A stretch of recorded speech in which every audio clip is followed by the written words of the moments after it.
Well, he's a cutie pie. I might put him in Potomac. Okay, yes. Yeah, he can come right on to Potomac. What's up, y'all? It's your boy Richie Scott back with another video. I want to thank you guys so much for tuning into this channel. Listen, if you haven't done so, make sure you guys hit that subscribe button down below. Hit that notification bell button so that you can be clued into when we drop new content right here on this channel. And with that being said, let's dive into today's topics. We're going to be talking about Porsha Williams. Andy Cohen has a lot to say about how she was almost fired, when she was almost fired, what happened that saved her job. We're going to get into all of that. And then last week we talked about Miss Giovanna, Shavana / Gail / Yvonne / the alleged snake is doing some talking about Kandi Burruss. Now we said we gave you guys what she posted on her IG stories, but now we've got even more directly from the source's mouth. So we're going to hear all about what she had to say about Kandi verbatim, and then we're going to talk about what it all means, okay? Before we dive into the topics, make sure you guys check out all the links in the description below. If you want to advertise on this page, you can definitely do so. Check out some of the other links that are down below as well.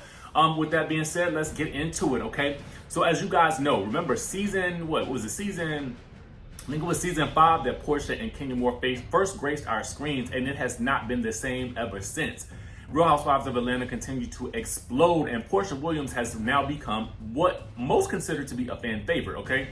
But Andy Cohen is actually pulling the wool back and letting us into what goes into keeping a housewife on the show, and he's revealing that Porsha Williams was almost fired after her first season. Let's get into it. Now, during a January 31st appearance on the Jenny McCarthy show, Andy, who is the host of Watch What Happens Live and an executive producer for the Real Housewives, was asked how producers decide which housewives will return for the next season. So he said this, he said it's a long conversation that goes on through the season and even during production, okay? He continued, he said at the end of Porsha's first season, she was at the reunion and it had just been announced a day before Kordell Stewart was leaving her, and there was a fairly healthy dialogue amongst the producers about whether Porsha was going to come back at that time. This was kind of the end of her first season, okay? Now, if you guys don't remember, Kordell is Porsha's ex-husband who filed for divorce immediately after Porsha's first season on the show back in 2013. Now, according to Andy, Porsha was able to save her job during that season's Real Housewives of Atlanta reunion, okay? He said this, she got up there at that reunion and I was watching her and I was like, oh my God. I was like, I stand for Porsha. That was incredible. And she cemented her place on the show. She gave a 2-minute soliloquy about who she was and how she was going to live her life going forward. And this was not going to define her, and she's stronger than this. He said, I totally underestimated this woman, and look at where she is now on the show. Now, he also admitted that Bravo does focus groups every year to see how viewers feel about the cast members of the Real Housewives, in addition to the feedback that he constantly gets on social media. So, guys, he does pay attention to what people are saying on social media. He said, we do focus groups every season of the Housewives. Usually, thankfully, because we've been doing this for so long, what we find is not a surprise to us, okay? So what he's saying that typically what they actually find and how they go into each and every season is not really shocking to them. He says, so that always makes us feel pretty good, like, oh good, this is reinforcement of what we were always feeling as producers, okay? So they're listening to the fan feedback. They're also looking at the way the shows are playing out to determine what's gonna happen in the following season. He says sometimes we get a surprise where there are people who are maybe even more popular than we realize. And with that, I'm assuming Porsha falls into that category. So that's how she was almost fired. But that 2-minute soliloquy where she talked about how she was going to find her new husband or find that life that she deserves is what actually saved her. So go Porsha for that, okay? With that being said, let's switch on over to Giovanna and Kandi, okay? Now, last week we told you guys about how Giovanna was basically kind of clapping back at Kandi, doing interviews and talking about the whole recording and Snakegate and all that stuff. Now, most of you guys know that ended during that first half of the season, right?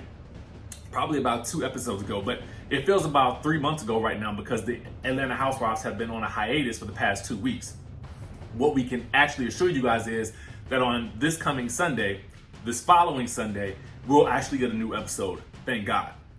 Now, having said that, Yovanna is back on Instagram doing some talking, okay? So this clip has been posted on Instagram, and it is basically her talking about why she feels so hurt and bothered by Kandi. And she's basically giving Kandi the business. So I want you guys to watch this clip, and then we'll come back and we'll discuss it right afterwards. And the issue that I ultimately have with Kandi, aka KMZ, is because she continues to comment on something that has absolutely nothing to do with her. The person that this whole situation revolves around isn't even going as hard as she is. So, you know, I can see why Eva calls her Salt Bae, because she keeps seasoning stuff that don't even season it. But anyways, what I want to do is I want to jog you guys' memory.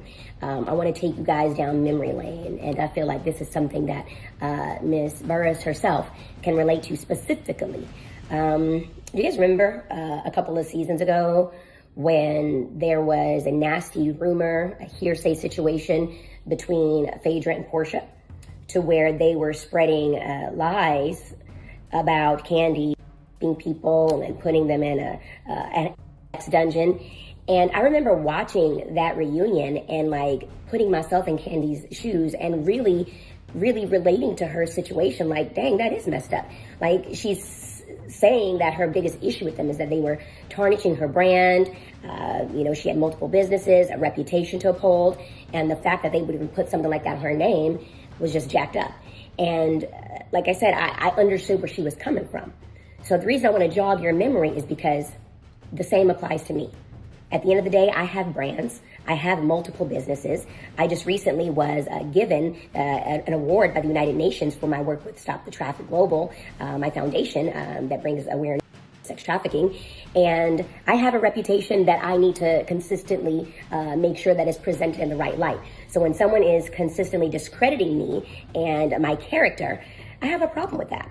So Kandi, of all people, should understand where I'm coming from with the situation. And this is why I had to come here and address this.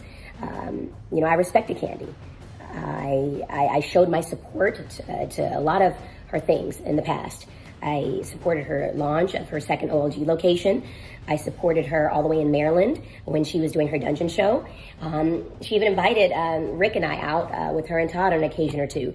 And so I can't say that I've received the same love, support, yet alone respect. So I thought we were cool too. And what makes it worse is that she came to me, woman to woman, and asked me multiple times, and I gave her an answer.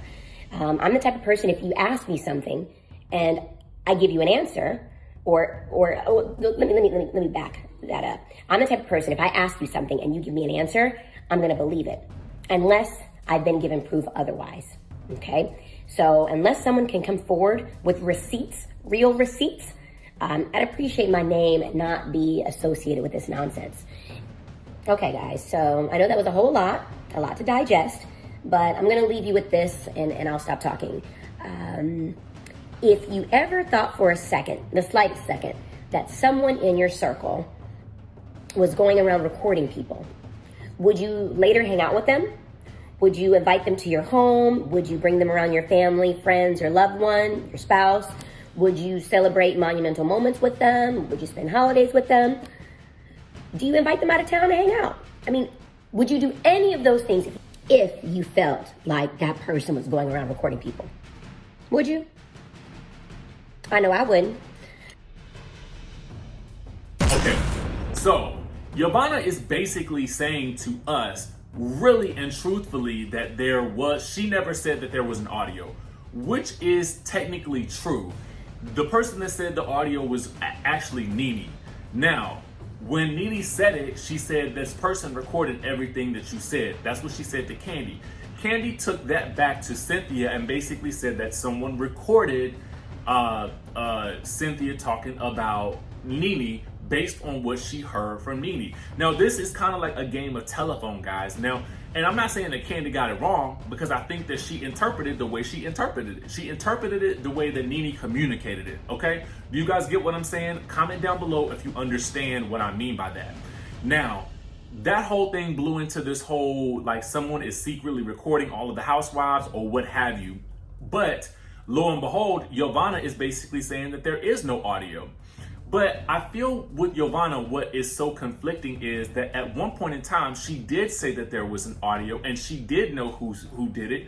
And it was at that rooftop party that she actually admitted to it. So for me, if I ever have a chance to interview Yovanna, I'm going to have to ask her about that, because I feel like we, the fans, need clarity on what she meant by that. Yes, Kandi did ask her several times to her face, but each time she did say something mostly the same, but that in that one instance, she said something different. So it is very confusing to us as fans what she really meant and what she is really standing for, because it seems a little topsy-turvy at the moment, right? But I want to know what you guys think about this. Given what Yovanna is now saying, do you guys feel any differently about her? Do you understand her analogy about her saying that if somebody really thought that I was recording them, why would they continue to invite me out to events? That does kind of make sense. And I would be interested in hearing what Kandi has to say in light of what Yovanna has just now said.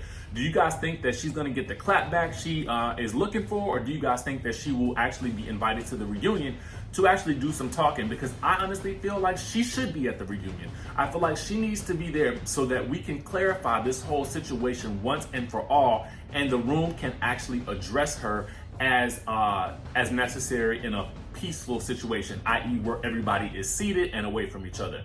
But let me know what you guys think about this situation down below.